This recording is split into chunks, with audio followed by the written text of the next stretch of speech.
So hello guys, ito yung dalawang spark plug natin na ikukumpara. Itong isa, ito po yung Iridium na NGK at ito po yung NGK na spark plug.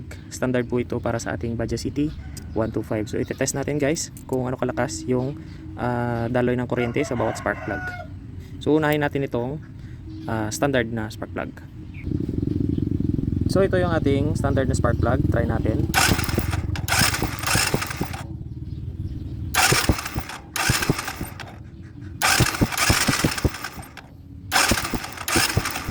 So makikita nyo medyo pula yung kanyang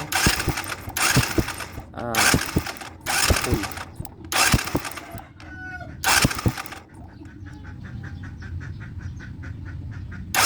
So makikita nyo guys, medyo yung kulay ng kanyang kuryente ay medyo pula. Yan po yung standard na spark plug. So itatry naman natin ngayon yung Iridium na nabili natin sa official store ng NGK.